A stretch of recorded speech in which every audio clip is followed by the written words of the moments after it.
Entre vétos, on se l'avoue rarement, mais annoncer simplement un tarif peut vraiment faire décrocher un propriétaire. Et sache que c'est complètement normal parce que si on se met à leur place, il faut que ce soit expliqué. Et pourtant, c'est le réflexe de beaucoup d'entre nous. Parce que dans une consultation, il se passe plein de choses dans notre tête.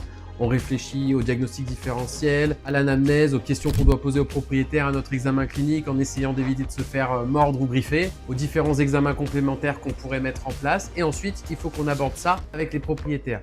On lance simplement le prix de l'examen. On appréhende souvent la réaction des propriétaires vis-à-vis des examens qu'on va proposer pour éviter de passer pour des marchands de tapis alors que c'est pas notre rôle. Et moi personnellement, j'ai souvent peur du refus parce que quand je propose un examen complémentaire, c'est que j'estime qu'il est nécessaire pour essayer de savoir ce qu'a l'animal, essayer de le faire un petit peu parler. Et mon objectif premier, c'est d'arriver à trouver la cause de la maladie. Et ça passe généralement par des examens complémentaires. Et ça me fait peur qu'un propriétaire refuse parce que je fonctionnerai à l'aveugle.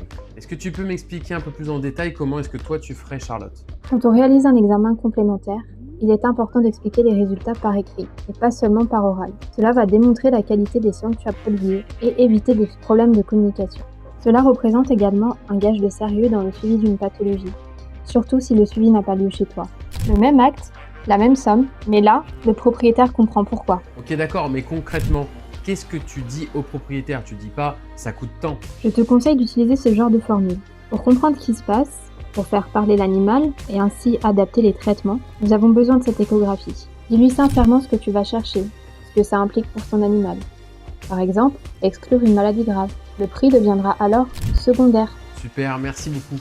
Et pour finir, est-ce que tu aurais un dernier conseil à nous donner? L'erreur, c'est de séparer l'acte de son utilité. Tu ne vends pas une échographie. Tu apportes une réponse à quelque chose qui inquiète le propriétaire. Le prix tout seul, ça ne dit rien à personne. Ce que le client entend, c'est paye. Point. Il n'y a pas de raison, pas d'ancrage médical. Alors, il hésite, il négocie, il part. Merci Charlotte pour ces informations très précieuses. Et maintenant, j'ai une question pour toi, la personne qui regarde cette vidéo. Si tu es propriétaire d'animal, comment est-ce que tu aimerais qu'on aborde les choses? Et si tu es vétérinaire, comment est-ce que toi, tu abordes les choses quand tu abordes la notion des examens complémentaires? Partage-nous ton expérience en commentaire. Je serais curieux d'avoir de nouveaux éléments à apporter en consultation pour ma part. Et si jamais tu veux structurer ou améliorer les protocoles de soins dans ta clinique, sache qu'Acadom-Vet peut t'aider. En effet, Acadom-Vet n'est pas qu'un simple organisme de formation. Il peut également te proposer la réalisation d'un audit ou de conseils dans la gestion de ta clinique.